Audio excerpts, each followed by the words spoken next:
Oi, oi, meu nome é Amanda Durham e você está no canal Fielmente Feminina.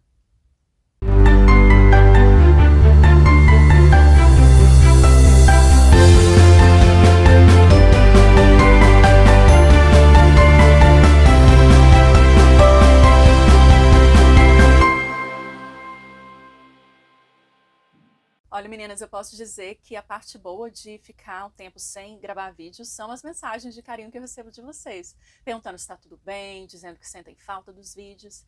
Então, só quero deixar aqui o meu muito obrigada. Eu me sinto realmente lisonjeada com tanto carinho. E obrigada também por permanecerem aqui no canal, por ficarem aqui, apesar de eu não postar vídeos com tanta frequência. E eu já te convido para me seguir no Instagram. Se você ainda não segue, Fielmente Feminina no Instagram, eu posto muitos textos lá que podem edificar a sua vida e também posto fotos com dicas de looks modestos. Então pode ser que você curta, né? Que edifique a sua vida nesse sentido. Bom, vocês perceberam que a gente está com um cenáriozinho novo, né? Eu entendi que casa melhor assim com a proposta do Ministério Fielmente Feminina e também com a minha própria personalidade, né? Então, o outro cenário era bacana, mas era mais rígido, digamos assim, mais sério, mais rígido. Esse daqui, ele é mais, a gente diz em inglês, cozy, né? É confortável, é aconchegante, essa é a palavra. É mais aconchegante, né? O meu próprio quartinho aqui. Então, espero que vocês gostem desse novo cenário. Bom, o que a gente vai fazer hoje, né? Continuando a nossa série sobre modéstia cristã, nós vamos falar hoje sobre o uso de acessórios, porque é uma pergunta que eu recebo com bastante frequência das mulheres, e são mulheres que perguntam, eu nunca acho assim, que uma pergunta é boba, é besta, sabe, enfim, eu acho muito legal assim, que as mulheres tenham essas dúvidas, e eu entendo que parte de um coração que deseja obedecer a Deus, né, e obedecer à Bíblia. Então isso é bem legal. Então a gente vai conversar um pouquinho sobre isso, sobre o uso de acessórios. Afinal, é pecado usar acessórios? Então, bora lá conversar um pouquinho sobre isso? Da mesma forma, quero que as mulheres se vistam modestamente, com decência e discrição, não se adornando com tranças e com ouro, nem com pérolas ou com roupas caras, mas com boas obras, como convém a mulheres que declaram adorar a Deus. 1 Timóteo, capítulo 2, versículos 9 e 10. Né? Então, essa é uma passagem bem conhecida. Tem essa passagem, tem também 1 Pedro, né? 1 Pedro 3, versículos ali de 1 a 4, mas eu já trouxe essa passagem de Pedro em vídeos anteriores, então no momento eu vou focar nessa passagem de Timóteo, mas que está completamente ligada à de 1 Pedro também, tá? Elas se complementam, elas se confirmam.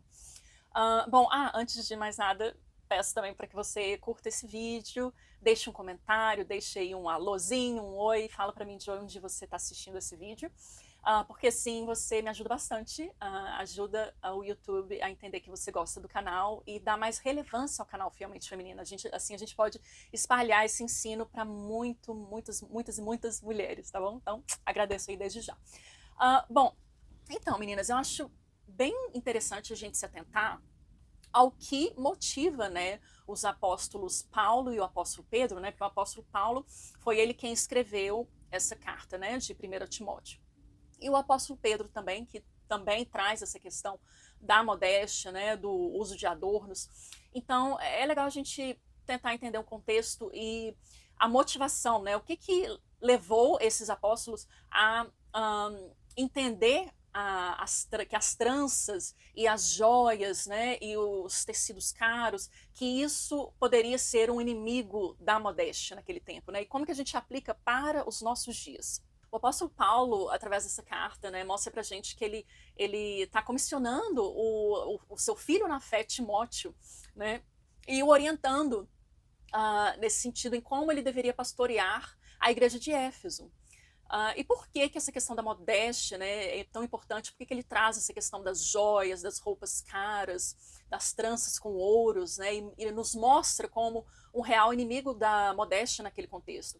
Bom, porque a cidade de Éfeso era realmente um centro comercial muito importante. Era uma cidade, uma região famosa, conhecida pelas suas riquezas materiais. Então, essa questão de estar vestida de forma que chame atenção para as suas riquezas, né, para o seu ouro, para as suas roupas caras, era uma questão de status naquele contexto.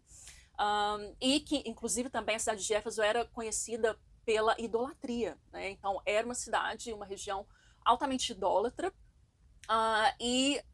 especialmente idolatria a deusas femininas. Então, você imagine bem aí como que que poderia ser a mente, né, das mulheres da cidade de Éfeso, né, os pecados assim mais, digamos assim, femininos daquela região, né, quais seriam, né, o orgulho, a vaidade, né, essa necessidade de mostrar o seu status através das suas riquezas, né, através do ouro que coloca nas tranças, através das roupas caras que se diferenciam bastante das mulheres que não tinham, né, esse status, essas riquezas materiais. Então, era necessário, né, realmente, essa orientação, porque a gente sabe que Jesus não faz acepção de pessoas, não é? Ele salva o pobre, ele salva o rico, né? Naquela época ele salva os escravos, os senhores, e todos passam a ser parte da mesma família, né? Que é a igreja. Então, era necessário se fazer essas orientações, né? Passar essa orientação a Timóteo para que ele pudesse ensinar a igreja de Cristo, a igreja de Éfeso. Tem também o fato de que a marca de sensualidade naquele contexto das prostitutas era exatamente esse excesso de adornos.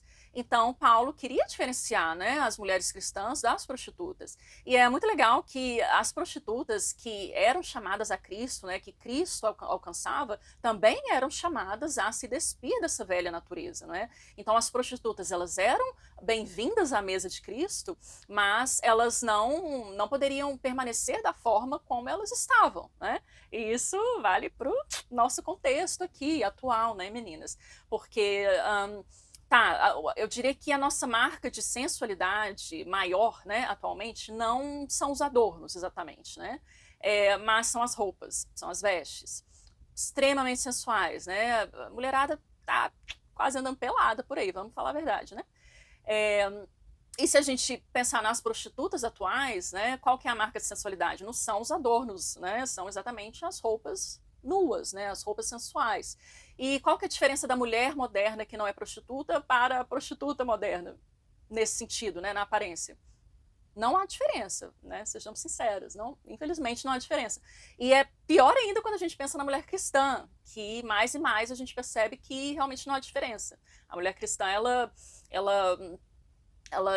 escolhe realmente se portar como a mulher do mundo, a mulher que ainda não foi alcançada por Cristo. E isso é muito triste, por isso que eu trago, né, esse ensino para vocês.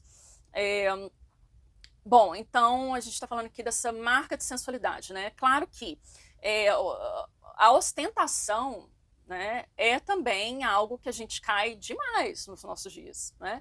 Então, se a gente pensa no excesso de adornos, né, no excesso de sofisticação nas vestes, naquela época, e Paulo chama a atenção, né, disso, Paulo ele traz uma orientação contra isso, né? Não, mulherada, ó, vamos parar, vamos assumir aí uma vestimenta mais simples, né? Bonita, sim, mas, porém, todavia, contudo, discreta, modesta e decente, né? Então, eu vejo também que nos nossos dias a gente tem muita ostentação, né? A gente tem muita ostentação, aí a gente chama de elegância e de modéstia, né? E é complicado. Bom, eu vou contar um pouquinho aqui da minha história aqui quanto a isso, tá? Vocês sabem que eu sou esposa de pastor, né?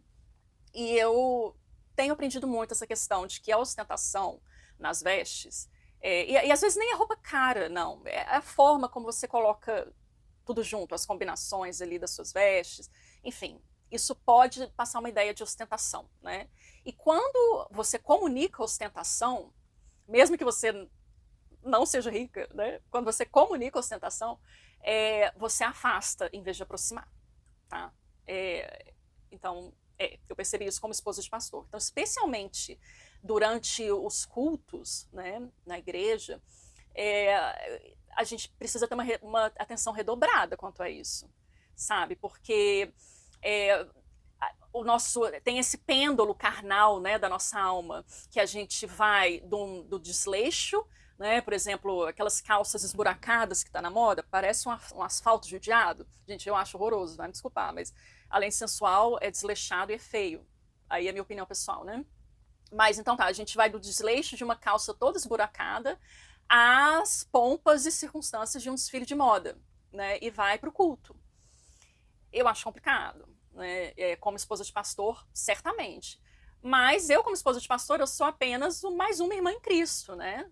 Eu sou igual às irmãs que estão na igreja, as outras mulheres que estão na igreja. Então, se eu percebi que isso não era legal, eu imagino que as outras irmãs em Cristo também deveriam perceber que isso não é legal, né? Porque se alguém mais humilde entra na sua igreja, né, alguém pobre, e vê toda aquela ostentação, vai afastar essa pessoa, não vai acolher, a pessoa não vai se sentir acolhida, a pessoa não vai sentir a vontade de chegar até você, sabe, e mostrar alguma vulnerabilidade, enfim. Então eu venho aprendendo isso como esposa de pastor e cristã, tá?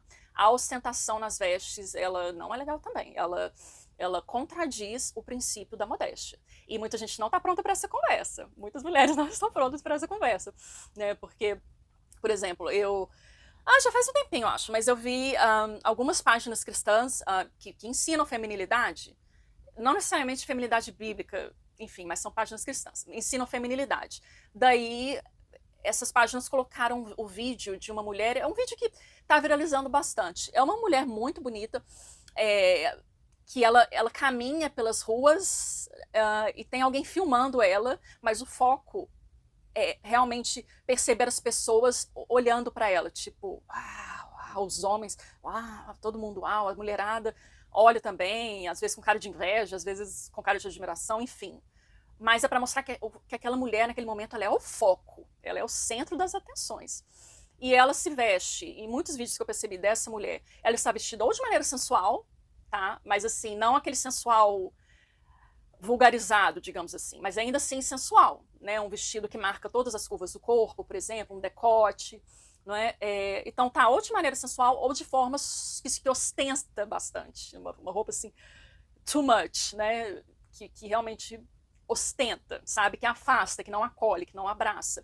E eu vi algumas páginas cristãs postando isso como exemplo de modéstia cristã. Não, não é. Não é, gente. Não é nem só pela questão das roupas, que em si já não eram modestas, mas é a atitude da mulher em si, de caminhar ali com a cabeça muito erguida, né, como as filhas de Sião. Lembra da passagem de Isaías? Eu vou falar dessa passagem na segunda parte desse vídeo, tá? Então tá ali com aquele orgulho, né, vestida de um orgulho, você pode perceber ali, e tá propositalmente ali sendo filmada para captar todos os olhares que estão em direção a ela, como centro das atenções. E isso não é modéstia, né? Modéstia é humildade, tem essa palavra, é humildade. Então, se a gente tenta aplicar as 3 palavrinhas-chave, modéstia, decência e discrição, aos vídeos dessa mulher, né? Pé, né? Não passa no teste, nem na modéstia, nem na decência, muito menos na discrição. Então, a gente precisa ampliar um pouquinho aí o nosso entendimento de modéstia. Então, assim, voltando ao contexto de igreja, eu entendo que a gente precisa aprender a discernir, né, a ter realmente olhos espirituais para essa linha tênue que existe entre a beleza que agrada a Deus e a ostentação, né, a ostentação mundana. Então, por meio deste equilíbrio, né, desse novo entendimento que vai renovando a nossa mente, sempre com a ajuda do Espírito Santo, né, e da própria palavra de Deus, a gente vai sendo transformada, né, e vai se adequando ali a uma melhor forma de estar presente no culto a Deus, junto aos nossos irmãos em Cristo, né, para cultuarmos a Deus, aquele que é o único digno de toda a adoração, né, aquele que deve ser o centro das atenções, Deus, né, e não a gente, né. Então, sim, a gente pode estar bonita, né, a gente pode e deve escolher uma roupa bonita, sem problema nenhum. Mas a gente não pode querer ser o centro das atenções, né? E o centro da adoração. O centro da adoração é Deus. Meninas, eu vou parar por aqui esse vídeo porque já está muito longo. E eu tenho muito mais coisas para falar, eu tenho uma outra passagem bíblica que eu quero trazer. Então aguardem a parte 2 desse vídeo. Por enquanto, me conta aqui nos comentários o que você está achando até agora. E se você já está ansiosa pela parte 2 desse vídeo, tá bom? Um beijo, que Deus abençoe você. Tchau, tchau.